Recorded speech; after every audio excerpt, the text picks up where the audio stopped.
Oiês! Boa tarde! Feliz sexta-feira!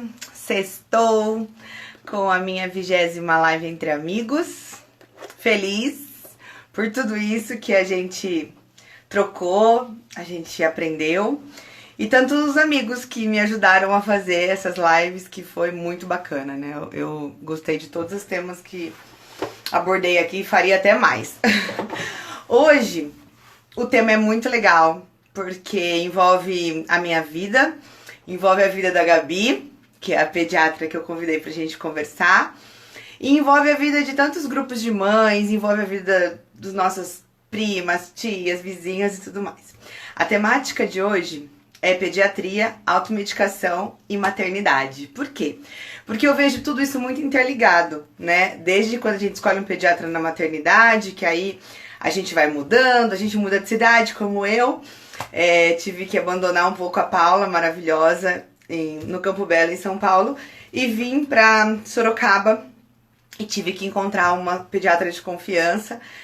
E a Gabi é muito especial, ela é boazinha demais, é uma amiga nova, e que coincidentemente ela também é a pediatra dos alunos da escola das nossas filhas. Então é muita afinidade. Ela já tá entrando aqui, eu já vou colocar pra gente conversar. E quero que vocês participem, interajam. E o Instagram tá sendo muito legal, tá colocando tudo no IGTV, então dá pra compartilhar ainda mais fácil. Tá meio nublado aqui em Sorocaba, tá friozinho, então o tema pediatria vem a calhar também, porque a gente vem com alguns causos de criança junto com o friozinho quando chega, né? Dizem que vai passar, mas estamos no aguardo. A Gabi já entrou, já solicitou, ainda não entrou aqui no diálogo, mas a gente fez um teste, deu certo o teste. Calma aí. Tá ouvindo, Gabi? Tá travada, ela escreveu. Então você fecha e a gente abre de novo. Peraí. Eu posso te chamar também aqui, que também pode ser uma forma. Aí você aceita aí.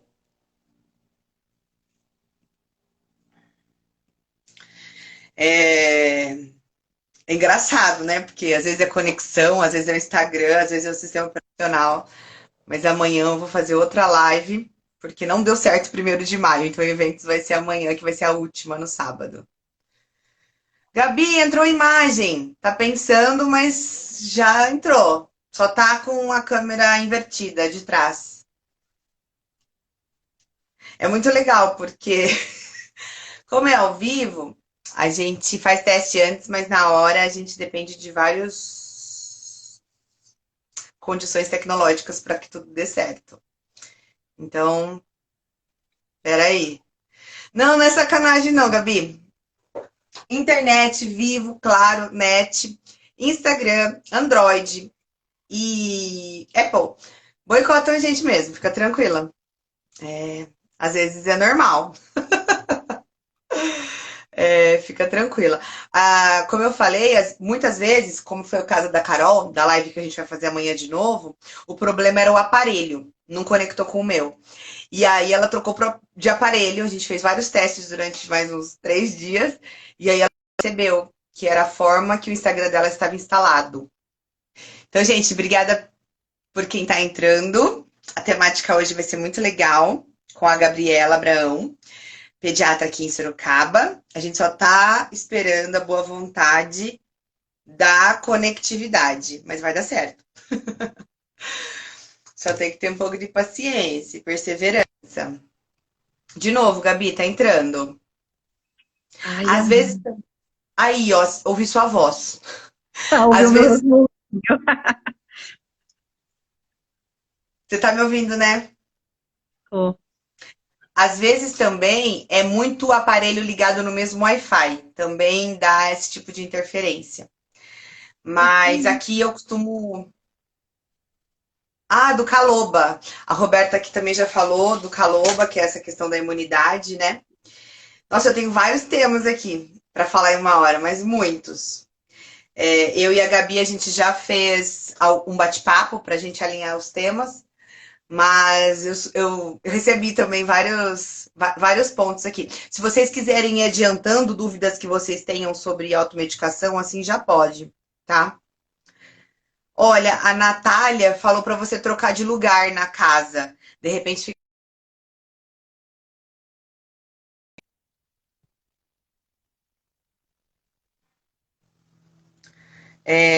A Gabi, a Gabriela, ela tem um diferencial que ela é médica, pediatra, inclusive ontem ela estava lá na loucura, maternidade Santa Lucinda. Aê! Tô te Foi? vendo. Não. Tá me vendo? Tô Normal? te vendo com uma imagem estática, mas com o seu som. Para mim, eu ainda não tô me aparecendo. E eu não tenho Poxa, dúvida que é conexão agora, porque das minhas 20 lives, 2 eu fiz desse jeito. As minhas amigas pararam a imagem e eu fiquei falando sozinha com a minha imagem. E da parte delas só saía a voz. ah, louco. Mas fica tranquila, normal. A gente não é celebridade mesmo, a gente só é importante no que a gente executa. Então a gente tá tudo entre amigos aqui. A gente tá com 16 pessoas ouvindo, várias pessoas já saíram e entraram. Mas eu já tenho várias temáticas aqui para introduzir. Você quer tentar mais uma vez?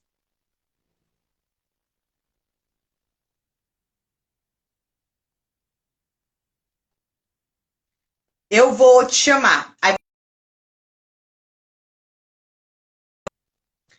vamos ver se dá certo.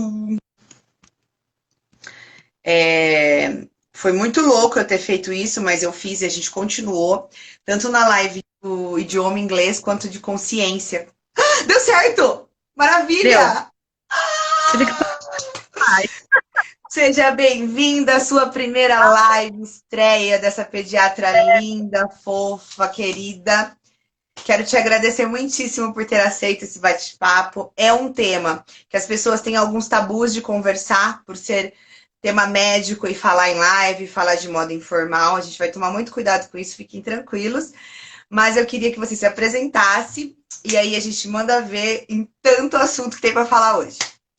Nem fale. Bom, então, como a Nádia já falou, eu sou a Gabriela, sou pediatra e homeopata. Né? Tenho vários trabalhos em maternidade, consultório no Bem-Gerar e também presto serviço no Colégio Santa Escolástica, que é através do qual eu acabei tendo o prazer de conhecer a Nádia, né? Ah, o prazer foi todo meu. A gente ficou um mês na escola, entrou a pandemia, a gente não convive mais. Mas como a gente se relaciona virtualmente, aqui estamos nós. Vamos Gabi, lá. eu acho muito diferencial da sua parte ser uma pediatra homeopata. Então, isso me atrai muito, por isso também que eu acho que a gente gerou muita afinidade, né? Eu queria começar Uhum. por um ponto que você falou muito para mim, essa questão, Nádia. Toda medicina, ela tem um contexto pré-Covid e durante Covid. O pós-Covid eu Isso, não sei ainda. Mas como que você tem exatamente. enxergado o cuidado da pediatria pré e durante Covid? O que que você tem sentido a mudança? Então, na verdade, assim, antes do Covid, a gente tinha algumas orientações aos pais de quando procurar o pronto-socorro, quais os sinais de alerta, a automedicação, como fazer, como não fazer. Agora, nesse momento, a ideia é evite o pronto-socorro ao máximo, né? Até então, na era pré-Covid, a telemedicina, por exemplo, ela era proibida, né? Nesse aspecto de Falar o consultar e medicar. telefone, WhatsApp e tudo mais. A gente podia orientar por telefone e mensagem, mas não podia prescrever, né? Olha. E agora, como durante Covid, isso está liberado. Então, a gente tem trabalhado essa orientação, dado alguns medicamentos, alguns tratamentos quando considero que não precisa de uma emergência, via mensagem, via telefone. Então, essa é uma grande mudança no momento durante o Covid, que é a gente saber fazer o atendimento online, né? Em alguns casos dificulta, porque a gente não tem o exame físico, e principalmente na pediatria, quando a criança não fala ainda, a gente precisa muito do exame físico, mas algumas Sim. orientações podem ser feitas por mensagem e orientações corretas, né?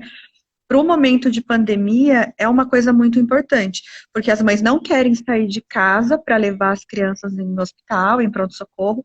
Muitos pediatras não estão atendendo devido aos riscos, Não tá indo para mas consultório, também né? não, isso, mas também não queremos deixar as crianças sem atendimento, com as mães fazendo, às vezes, tratamento que não é o adequado para a criança naquele momento. Então, Perfeito. um É um limiar ali que você tem. ponderamento, né? Isso. É. E assim, eu percebo, como mãe também de duas pitucas de 4 e 7 anos, que a palavra-chave é bom senso, né? Independente da medicina, especialidade, seja um endócrino, uma pediatra, um gineco, o importante é ter bom senso. Então, eu queria falar um pouco desses sintomas elementares que você comentou. Por quê? Porque a gente tem culturalmente hábitos dos nossos pais, dos nossos avós. A gente tem as automedicações que a gente, ai, fulano usou, dá para ele também. Como a Roberta falou aqui do Caloba, que é indicado entre amigas e não às vezes somente com médico. E a gente tem também costume. Ah, tá com dor? Toma isso. Tá com dor de barriga? Isso também resolve. Então eu queria que você Uhum. ajudasse nesse sentido. E o primeiro tema que eu queria falar é febre, né? Desmistifica pra gente essa questão, né? A febre de 37,5, quantos dias e tudo mais, por favor. Então, para ser considerado febre, é acima de 37,8. 37,5 é um estado febril, né? O que é a febre? O corpo aumenta a temperatura para que ele possa se defender melhor dos micro-organismos. Por isso que muitos pediatras falam, você não precisa necessariamente baixar a febre instantaneamente, né? Às vezes, o próprio organismo com a temperatura mais aquecida tem uma capacidade melhor de defesa, por isso que o corpo faz isso. A febre é um alerta. Ó, tem alguma coisa errada, a gente está trabalhando aqui para combater. Então, o que tem que se preocupar não é com a febre, não é assim, preciso baixar a febre, é entender o porquê que aquela febre está acontecendo, né? Ela é um sinal do corpo em relação a algum funcionamento errado, né, não? Exatamente. Ó, tem alguma coisa errada, o que pode ser? Então, não é assim, tá 37,5, 38, tem que medicar. Para medicar a criança para febre, a gente tem que levar alguns fatores, porque se ela tiver em bom estado clínico, você pode deixar ela um período com aquela temperatura mais alta para melhorar o sistema de defesa dela, né? Então, a gente medica febre quando a criança está com dor, a criança está febril, está prostrada, está moadinha, né? A criança está com aquela sensação de mal-estar. Se a criança está com 37,8, 38 e está bem, está comendo, está brincando, está tranquila, você pode dar um banho, né? E fazendo medidas mais clássicas. Tá. E a não ser que seja uma febre muito alta, 39, 39,5, aí a orientação é medicar imediatamente e colocar no banho e tudo direitinho. Perfeito. Quando você fala prostrado, né, que esse fica xoxo, né, fica amuado, o prostrado é quase um termo técnico, né? Eu ouço minha prima otorrino falar prostrado, nossa, que palavra feia, né? Mas é para falar que tá xoxo, né? Tá moado. É, aquela criança que você está acostumado a estar sempre saltitando, de Até. repente está ali deitada assistindo a televisão, com aquele olharzinho caído, murcho, aquela sensação de que está sem energia, sabe? Perfeito. E aí, quando você fala sobre estar prostrado, dar o banho inicialmente e tudo mais, a gente chega na medicação, né? Ai, 38, 39, a mãe já começa a ter um ciricutico, né? O que eu faço? Eu corro pro PS, eu medico sozinha. Esse medico sozinha tem umas recomendações que já existiam, mas durante o Covid tem se intensificado sobre pediatra de confiança, né, não? Sim. Você tem que ter alguém que você tenha esse acompanhamento para que você possa saber qual remédio dar, como observar a criança, porque, como a Natália falou, na hora da febre a criança pode ficar prostrada, mas é uma coisa assim, tem muitas vezes, é porque a homeopatia tem esse olhar um pouco diferencial, né? A gente vê que na homeopatia você tem vários tratamentos para febre, com febres diferentes em determinadas pessoas, por isso que para mim às vezes fica um pouco, né? Mais variável ainda. Isso, porque assim, tem muitas crianças que na vigência de febre, quando é só um resfriado, um dente, tá irritada, tá incomodada, mas não está mal, entendeu? Agora, tem criança que durante a febre fica ruinzinha, você medica e a criança melhora, né? Então, Perfeito. avaliar a criança fora do estado febril. Fora do estado febril, se a criança continua prostrada, isso é um sinal de alerta importante, né? Mais Medicou, a grave febre. ainda? Sim, porque quando a febre está trazendo aquele mal-estar, você medicou ela, baixou a febre, mas ela não melhorou clinicamente, é porque tem alguma patologia, alguma doença um pouquinho judiando, entre aspas, mais dela do Mais. que Tá. isso. Quando você usa o termo criança, a gente está falando de adolescentes aí até os 17, 18, ou também vale para o adulto e tudo mais? Também vale para o adulto, mas assim, hoje a gente considera até, inclusive em pronto-socorros de hospitais particulares, em vários deles, está sendo atendimento realizado em pediatria até 15 anos e 11 meses. Porque justamente o adolescente, muitas vezes o clínico não sabe como lidar com o adolescente. A dose já é igual a de adulto, mas o sentimento Perfeito. ainda é parecido com o da criança. Mas em relação à prostração, mal-estar, tudo é parecido para os dois. Tá, perfeito.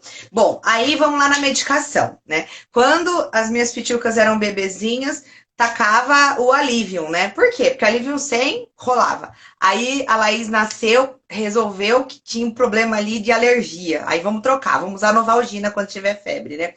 Eu queria que você nos ajudasse a entender efeito colateral e realmente efeito de combater a tal da febre, né? Quando precisa mesmo. Quando a gente fala aí de tudo que a gente tem, o ibuprofeno, que na Covid entrou no debate, o paracetamol, os corticoides que a gente carca e tá tudo errado. Isso. Os principais medicamentos para febre é a dipirona, o paracetamol e o ibuprofeno, né? Tá, O primeiro passo, a gente tem que lembrar que o ibuprofeno, ele tem um leve poder antitérmico, mas ele é um anti-inflamatório, tá, né? Com os ônus e os bônus do anti-inflamatório. Então, tá. ele tem situações específicas. Se é uma febre baixa, ele até tem um resultado razoável. Mas algumas vezes, para algumas crianças com febre muito alta, o ibuprofeno não consegue baixar. Ele Tá. acaba sendo melhor quando tem associação com dor de garganta, né? Porque ele tem esse poder anti-inflamatório. Inflamatório. Tá. E o outro ponto é o paracetamol, que é um analgésico e antitérmico, né, que pode ser usado em bebês pequenos. A princípio, é a principal medicação que a gente usa para os bebezinhos menorzinhos, a primeira vacina que causa febre, tudo. Normalmente, o pediatra receita o Tilenol bebê, né, o paracetamol. Tá. O E a paracetamol também entra no Novalgina framboesa? o paracetamol é o Tilenol, Ah, tá a bom. Novalgina Isso eu nunca é a dei. dipirona. Tá, E aí a perfeito. dipirona, que é um analgésico e antitérmico, que é bem comum no Brasil, a gente tem o hábito de usar bastante, ele tem um alto poder na febre, mas ele não é usado em outros países, né? Então, o que é Tá, importante, nos outros países, geralmente é o paracetamol, principalmente nos Estados Unidos, né? tá. O que a gente tem que ter em mente é que quando você tem, que a gente estava naquela hora, pediatra de confiança, você já passou na consulta, o pediatra vai te orientar, ele conhece a criança, a forma como essa criança adoece, e, por exemplo, eu trabalho mais com tal medicamento, e nessa criança eu me prefiro usar tal medicamento. E aí você vai ter a receita da sua criança em casa. Então, não é usar o remédio que você usa, que você acha. Muitas vezes tem gente que prefere conversa com o pediatra, mas tem que Sim. ter esse acompanhamento, né? Não dá para usar medicamentos por indicação de outros. O ideal Tá. é que o pediatra tenha feito a receita, conheça a criança, os riscos, o efeito colateral, o perfil dessa criança. E é muito legal isso que você falou, porque, igual quando a gente vai pela primeira vez no pediatra, tem um histórico, né? Uma anamnese absurda de tudo da vida. Ter esse Uhum, acompanhamento, a gente não precisa contar a história de novo, né? Ainda mais se for exatamente. online, se for esse teleatendimento, você falou, né? Telemedicina, é. Telemedicina, é. Então é bacana isso. Eu lembro que quando eu viajei, eu já fui prevendo as possibilidades, né? Diarreia, febre, dor de garganta. E aí eu usei esse conceito farmacinha que você fala, né? É muito comum a gente pedir isso para os pediatras. Me indica aí os que eu tenho que levar, porque aí eu não preciso ficar te ligando, né? Exatamente. E aí, por exemplo, a Laís, que você comentou que ela já não poderia usar o Tilenol, o ibuprofeno, né? É, Então, você já tem, o pediatra dela já sabe desse histórico. Se ela é alérgica ao ibuprofeno, provavelmente ela também seja alérgica ao cetoprofeno, que é o Profenid. Então, ele tem, ó, tem mais um cuidado um pouco maior para receitar um anti-inflamatório, porque ela já tem um histórico de alergia a um tipo de anti-inflamatório. Então, você perfeito. tem um conhecimento mais profundo dessa criança, né? Tá, ótimo. E aí a gente chega no famoso Predsim. Por quê? Porque parece que ele mata tudo, né? Quais os perigos e as vantagens de um corticoide? Por favor. Então, o que a gente não pode esquecer é que o Predsim, ele não é um xaropinho de tosse, né? É muito comum a gente ver amanhã assim, a criança tossiu sequinho, ai, Predsim. Virou um hábito de pronto-socorro ser usado o Predsim. O Predsim não é um xarope. O Predsim é um antialérgico e um anti-inflamatório hormonal. Ele trabalha, ele é um hormônio, né? Ele tem essa função, mas ele também tem os efeitos colaterais.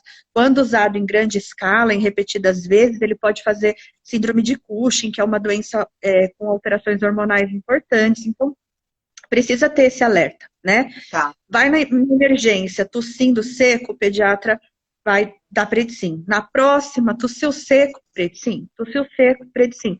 Só que aquele pediatra de emergência, muitas vezes, não vai mais ver a criança. Então, você tem que, a mãe avisar, que já avisou, né?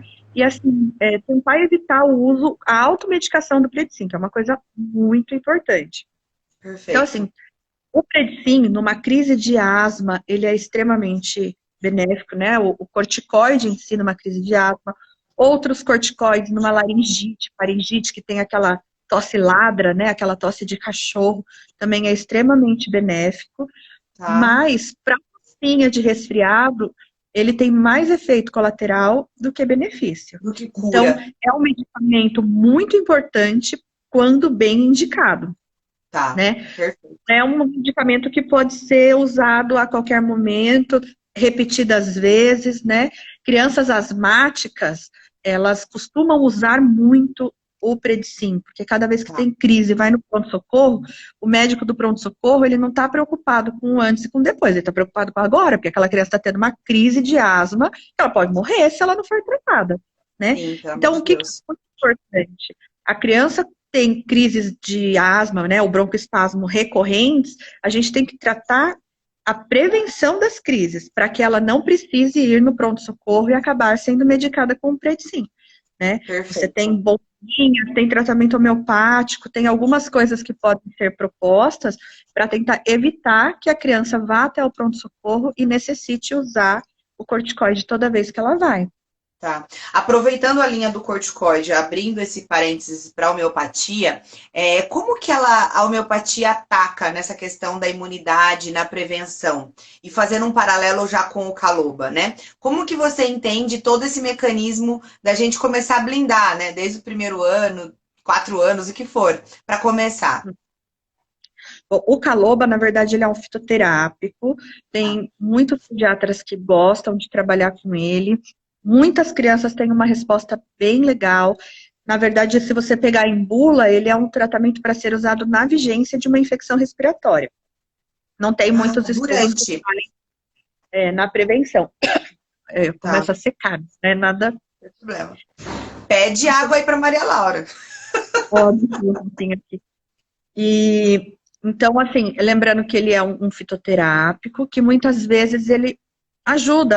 Alguns pediatras têm uma experiência maior em usar ele a um longo prazo, mas em bula ele é para ser usado ali na vigência do resfriado para melhorar os sintomas, as Tá, rinofaringites, né? tá. Aproveita e explica a diferença de fitoterápico e homeopático. Ó, o fitoterápico, eles são medicamentos feitos à base de plantas. Não sei Tá. te explicar exatamente A como é a formulação. forma, mas eles são medicamentos feitos normalmente, assim, pega a planta e faz o medicamento, né? Processa. A homeopatia, ela tem animal, vegetal, né? Tem os reinos, tem o reino mineral também, tem medicamentos de todos os reinos. Eles pegam uma pequena partícula e dilui essa medicação até infinitas, né? vai ficar só a energia. A homeopatia é difícil de explicar porque ela é física quântica, né? Hoje a gente sabe que muitas coisas são baseadas na física quântica, nanotecnologia, né? Muitas coisas de hospital hoje é na base de nanotecnologia, que nada mais é do que física quântica, como a homeopatia também é. A ideia da homeopatia, em doses extremamente diluídas, é você trazer aquela energia daquele medicamento para o organismo da pessoa. Ele vai tratar em termos energéticos. Um diferencial da homeopatia é que normalmente ela trata o semelhante que causa os sintomas. São medicamentos que desencadeiam sintomas semelhantes, que quando diluídos vai fazer o próprio corpo combater. É um conceito um pouco complicado de explicar, mas o que é interessante entender é que a homeopatia, ela atua reequilibrando o organismo, né? A ideia tanto é que uma consulta de homeopatia leva em torno de 1 hora e pouquinho. Por quê? É muita pergunta, né? Eu preciso ir conhecendo aquela pessoa, porque cada pessoa tem um jeito de adoecer. Você pode perceber, você que tem 2 crianças, que elas pegam a mesma coisa e algumas vezes uma adoece de um jeito, outra de outro, né? Sintomas diferentes. Cada pessoa tem uma forma. Aí a gente pega sintomas mentais, sintomas gerais, locais, e tenta encontrar um medicamento que cubra a maior parte dos sintomas. Alguns médicos chamam de remédio de fundo, outros de simílio. E aí a gente encontra o remédio para reequilibrar. Uma pessoa reequilibrada, ela fica menos doente, né? Perfeito. Mas a homeopatia também tem os agudos, que a gente fala. Você toma na lata da dor. Isso. Todo mundo fala, mas a homeopatia demora meses. Não, não demora. A gente tem tratamento homeopático para casos agudos com resposta muito rápida, né?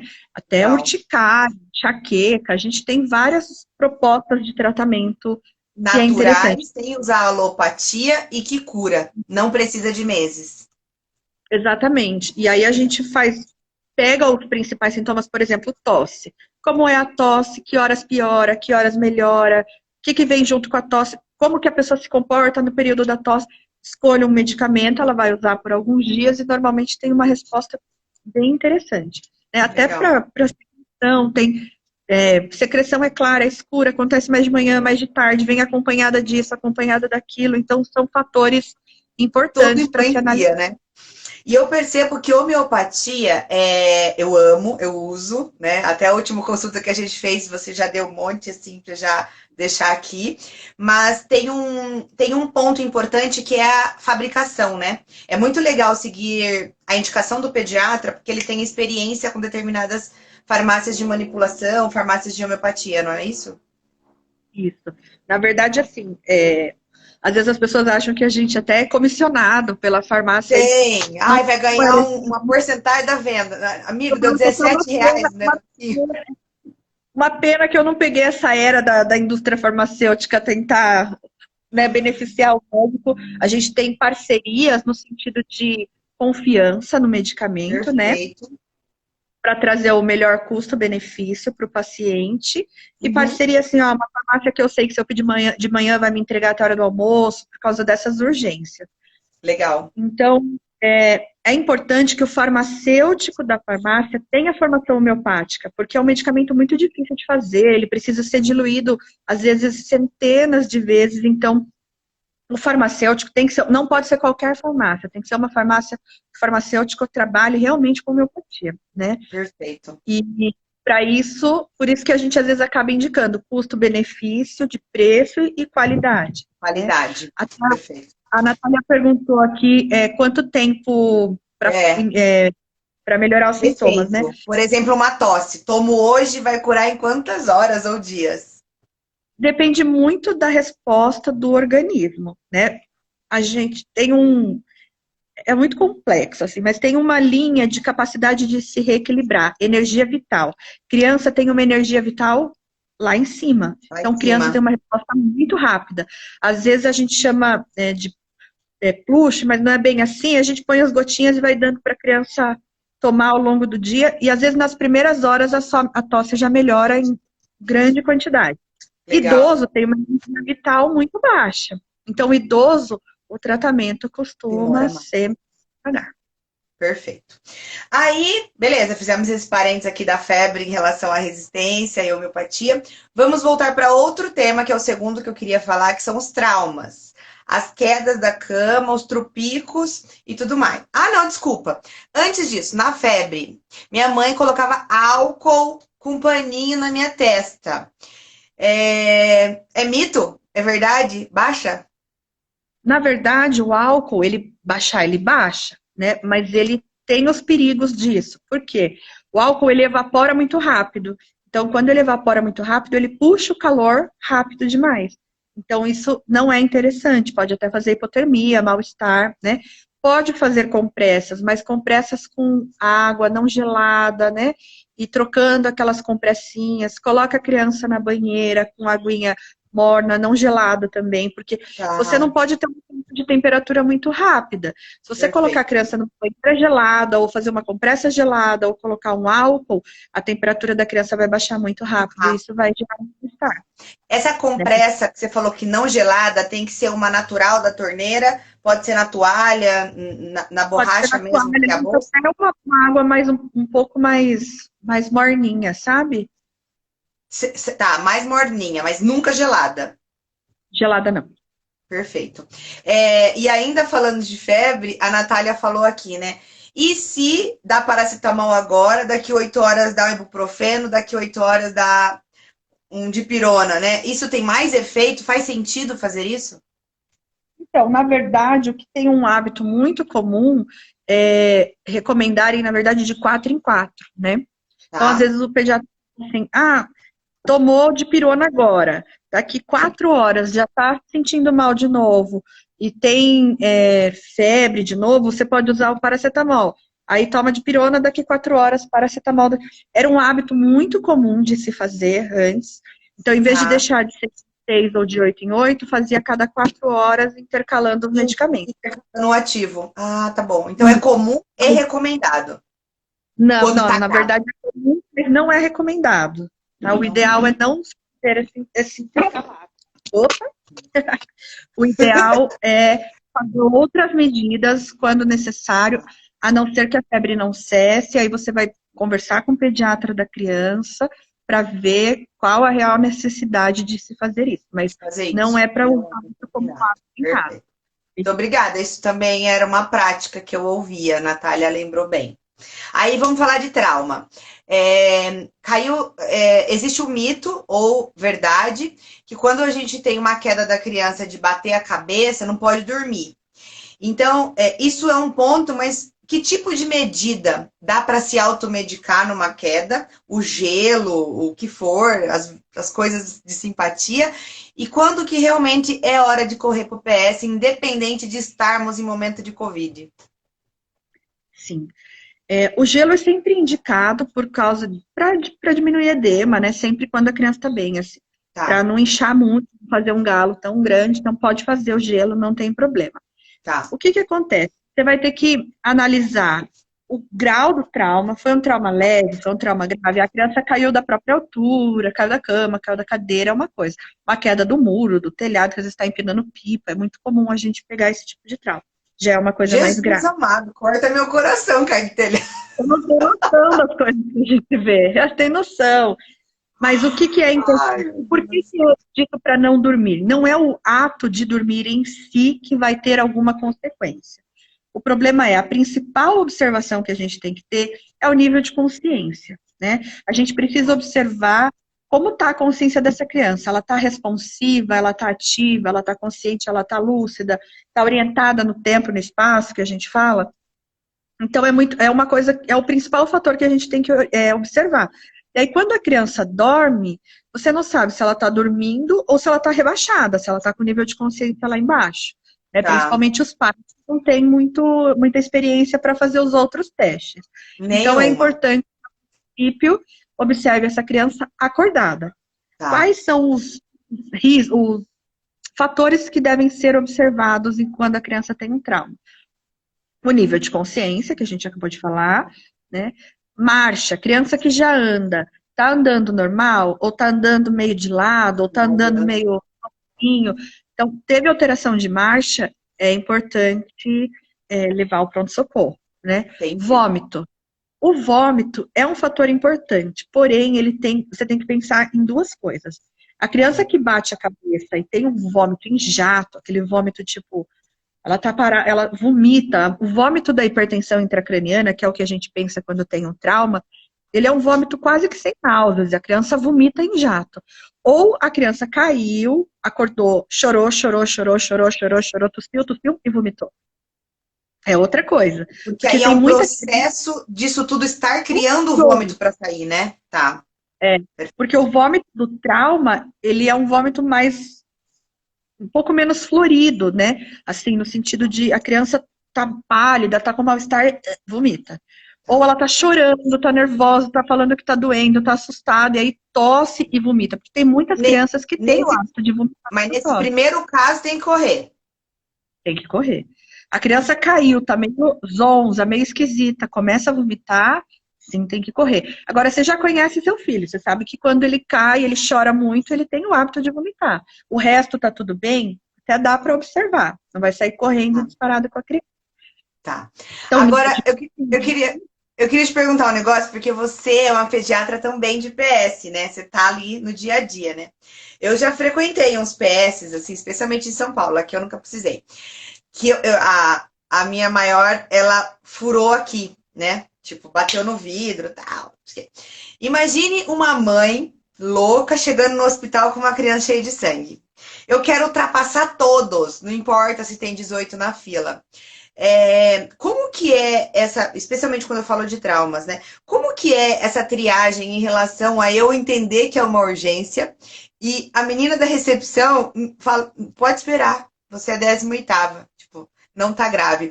Explica isso no sentido da maternidade e amenização de sentimentos.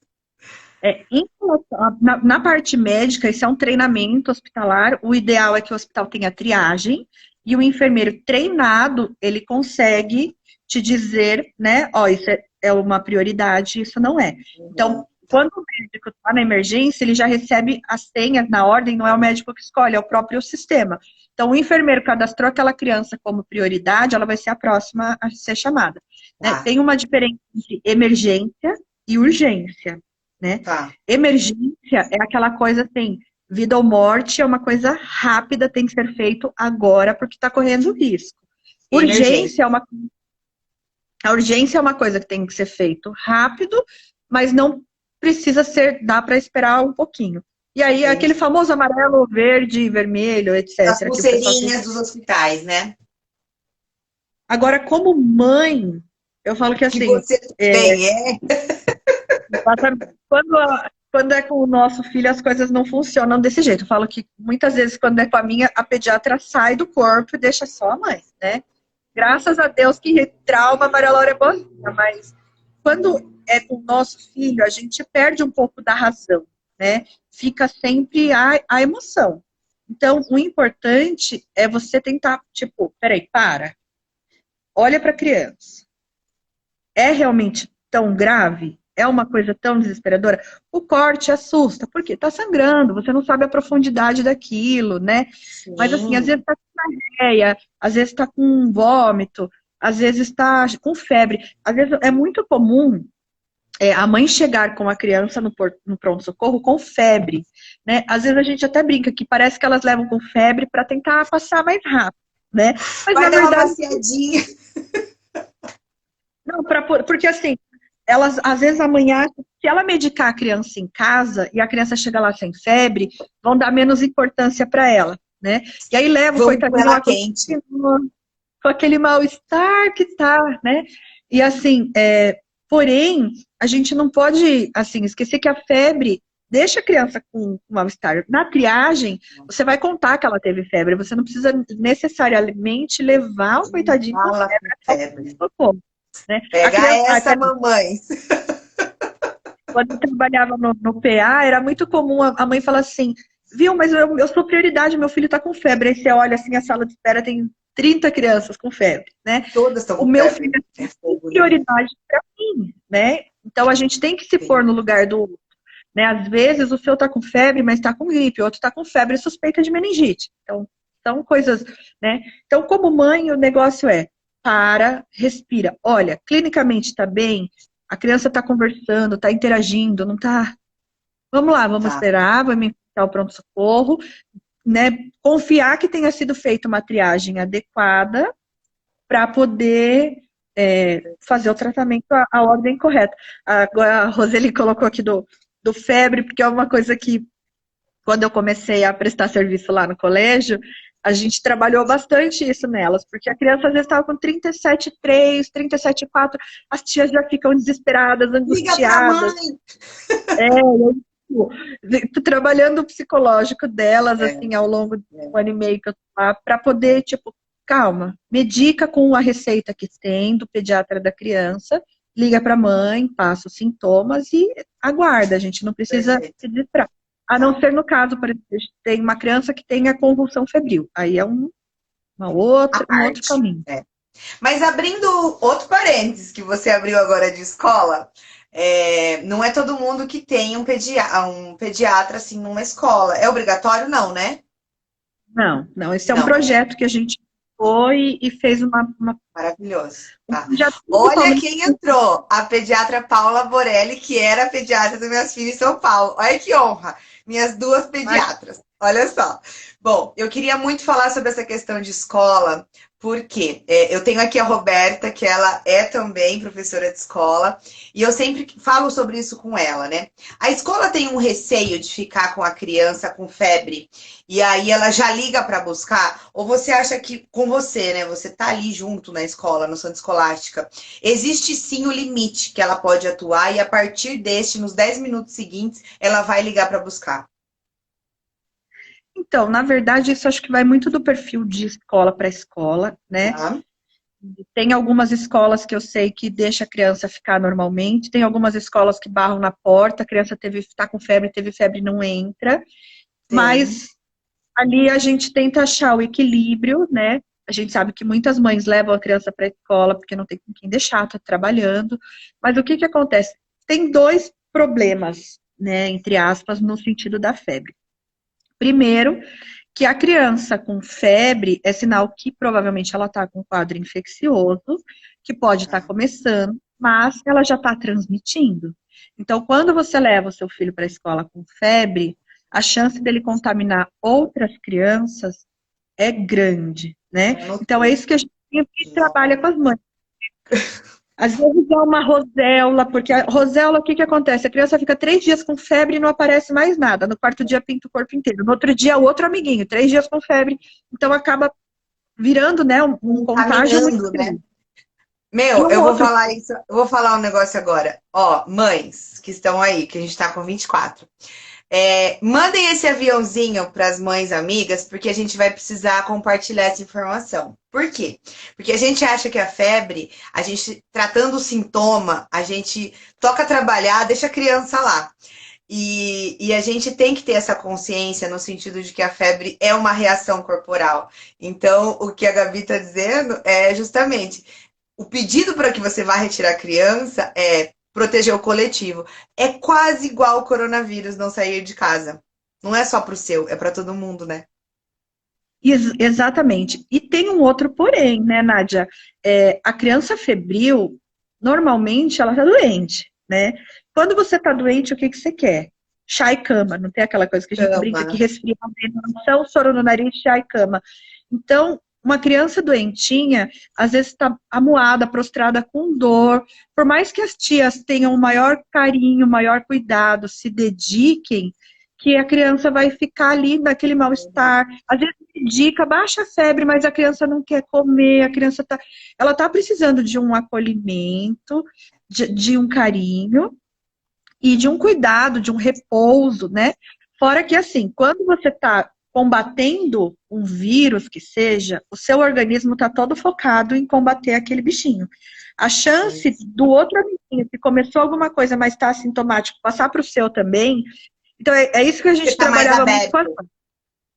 Exatamente. Porque, infelizmente, algumas pessoas acham que, assim, não está fazendo mal para o meu filho, eu não vou muito olhar para o filho dos outros. Eu vou levar, né, aquele Quero famoso. acreditar que isso não existe. Então, É, nem vamos considerar essas mães aí. Não existe isso daí. mas a gente tem que pôr no papel que a gente está judiando do nosso filho também, né? A criança doente, ela não está só contaminando os outros, ela está disponível, né, a acabar pegando uma outra doença e de ficar ali. Mas pensa que quando você não tá bem, todos seus amiguinhos brincando, se for pequenininho, tá lá todo mundo na balança, no gira-gira, no...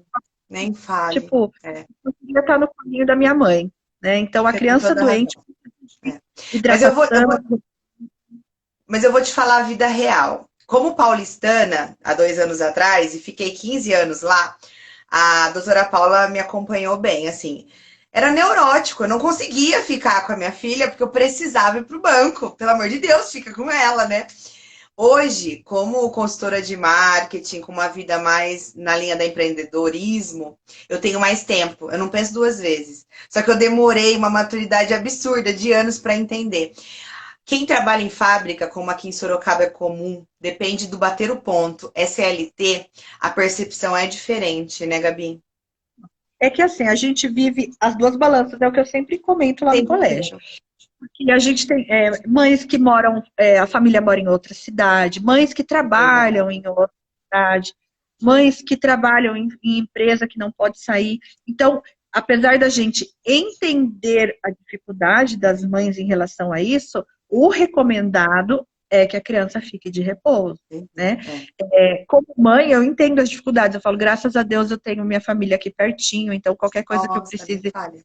tem bastante gente para ajudar. É, Não é todo mundo que tem essa é. sorte. E o contexto Então, aqui de Sorocaba tem muita gente que vai para Alphaville trabalhar, né? Tipo, não é tão simples assim, vem buscar meu filho. Às vezes demora 2 horas para chegar, só de trânsito para sair de São Paulo, né? uhum. É muito louco.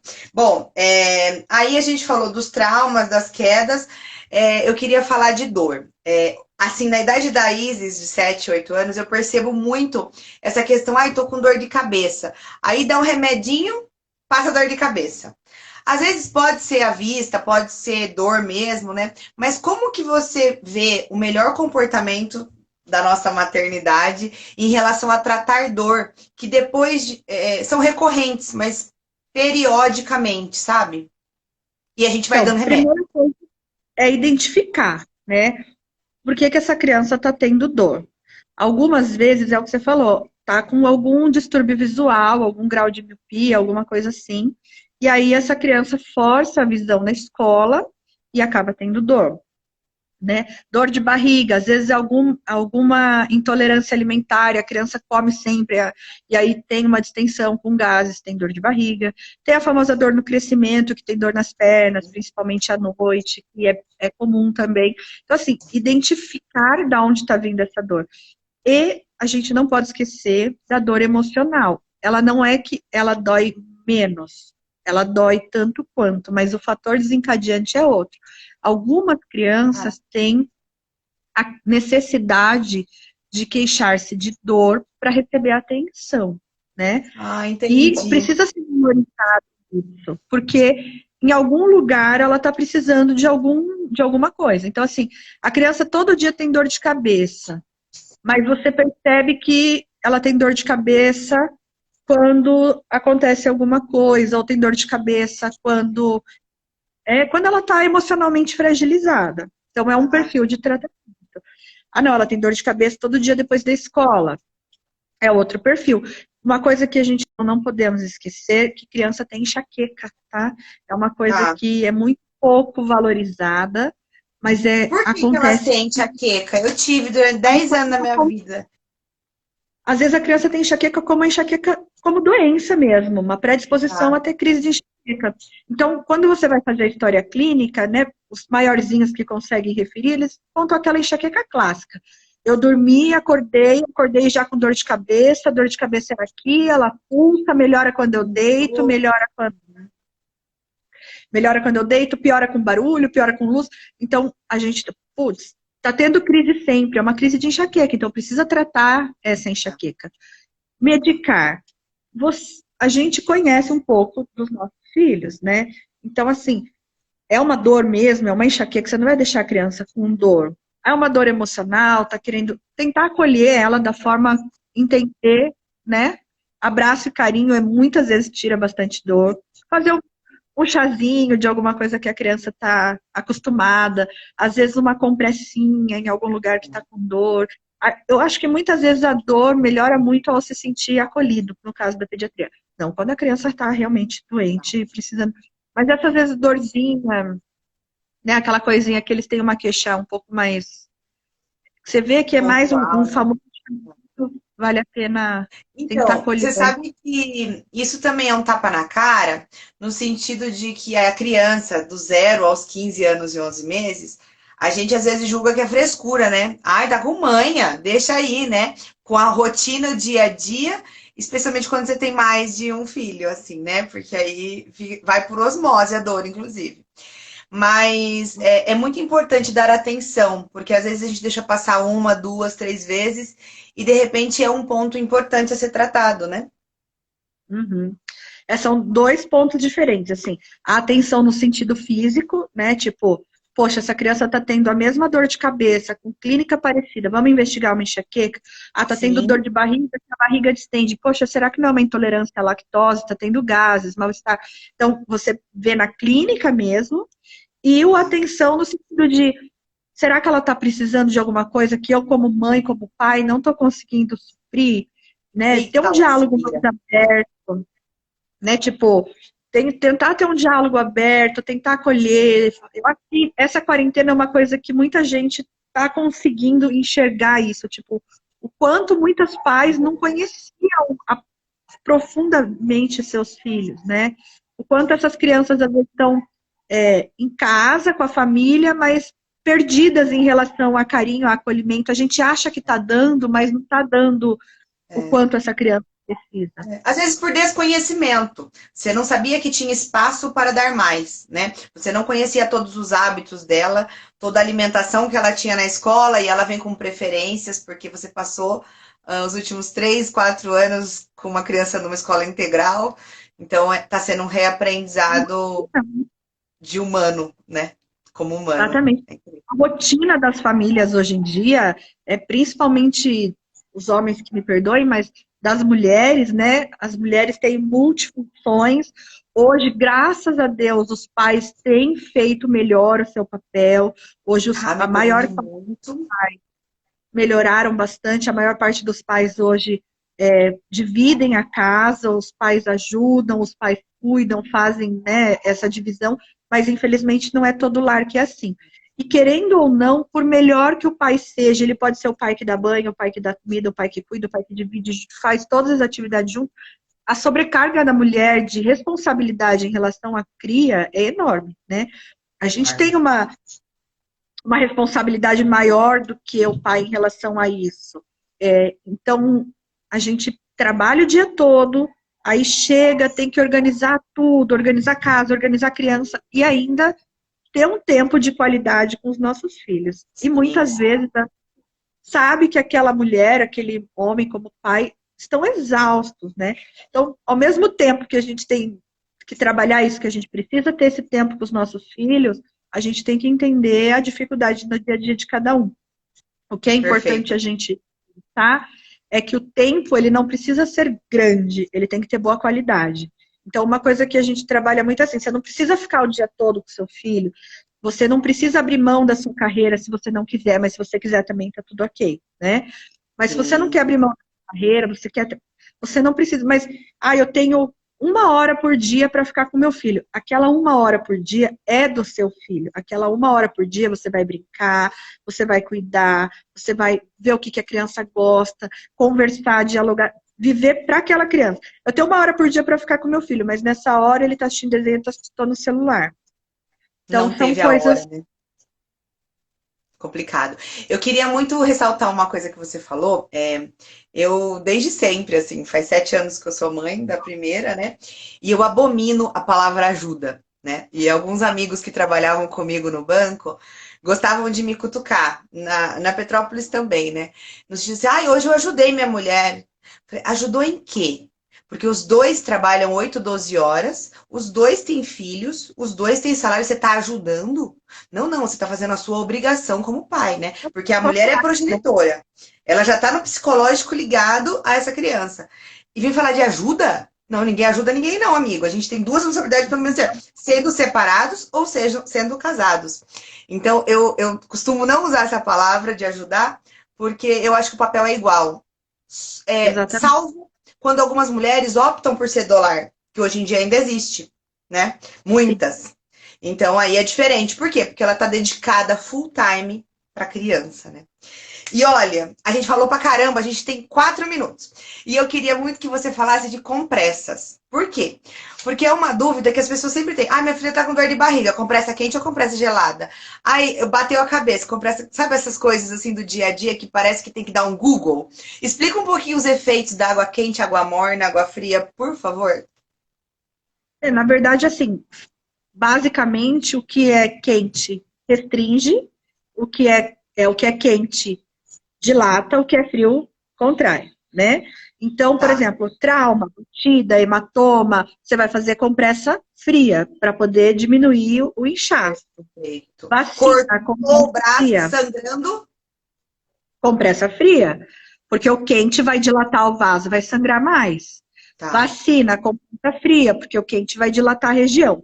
Compressa quente, geralmente é para dor de cabeça, coliquinha, dor de barriguinha, aquela coisa que precisa ser mais acolhido. Ela vai dilatar os vasos, o calor dilata. Então, se você estiver sangrando e fizer compressa quente, vai dilatar, vai sangrar mais. Tá. Né? Então, Perfeito. sempre o que a gente usa para dor muscular, etc. Ah, o dor muscular também quente. Perfeito. Malhei que nem louca, tá tudo doendo, quente. É uma dorzinha prazerosa, né? Mas, infelizmente, a gente não tá podendo malhar ultimamente, mas é uma dor boa. Você é maravilhosa porque vocês têm uma academia, então você força todo mundo a malhar mesmo. A gente só precisa abrir e frequentar. A porta disso. E um segundo ponto que eu queria que você ajudasse também no tema é. Ai, eu falei da compressa. Ai, caramba. Eu cortei meu próprio pensamento. Ai, que saco. Ah, e tem a questão do metiolate. Algumas mães também me perguntaram, né? Antes a gente passava o metiolate, que é o antibactericida. Hoje eu posso levar cetim mesmo, já resolve. Então, quais são as funções dessas coisinhas que a gente usa para machucado? A gente não pode esquecer que o Nebacetim é uma pomada, né, que tem antibiótico, então ela tem uma indicação específica. Ela é melhor indicada quando tem pústula, aquelas bolinhas de pus, né, lesão que tem secreção com pus, ela tem um antibiótico. Os sprayzinhos de metiolate, eles são antissépticos, então eles fazem uma higiene do local. O ideal é lavar com água e sabão, né? Lavar bem com água e sabão, caiu, ralou, água e sabão, secar com cuidado. Teoricamente, não precisa passar mais nada. E Se não bota desejar, band-aid para abafar. não. Lavou com água e sabão, deixa secar. Se desejar, até pode ali passar um antisséptico com cuidado, mas assim, não é uma coisa indicada. O indicado é lavar com água e sabão, secar com cuidado, deixar a Perfeito. natureza para cicatrizar. Ah, A não ser que tenha uma ferida grande, com pus, profunda, aí é outro critério. Estou dizendo de raladinho mesmo, de queda isso, base. isso. Tá ótimo. Gabi, nosso tempo vai acabar em 1 minuto, então eu queria te agradecer muito. Eu acho que foi um papo muito leve, com as dúvidas mais comuns no nosso dia a dia, mas eu vou deixar o canal aberto, porque podem surgir dúvidas, seja sorocabanos, ou bauruenses, ou paulistanos, que são a maioria dos meus amigos, podem mandar, que eu mando para a Gabi. Ela é super corrida, essa vida aí de atender criança para tudo quanto é lado, mas ela tá sempre pronta para me responder tudo. E, Gabi, muito obrigada por dedicar parte da sua sexta a isso. Eu sei que hoje à tarde é teoricamente seu tempo de família e pai sem hospital, né? Mas eu acho que ajudou muita gente e abriu nossa mente para muitas coisas. Muito obrigada. Obrigada pelo convite. Se precisarem, estou à disposição na pediatria e na homeopatia inclusive de adultos, no Bem Gerar. Qualquer coisa que eu precisar também de alguma dúvida, pode me mandar mensagem em inbox. Que legal, muito obrigada. Eu vou encerrar agora. Provavelmente o vídeo vai ficar no IGTV e a gente pode compartilhar com as mames do Santo Escolástico, as mames, nossas amigas, e gerar conhecimento também para que a gente não corra para o pronto-socorro a todo e sempre. Tá bom? Muito obrigada. Obrigada. Beijo, fica com Beijo, Deus. tchau, tchau. Tchau.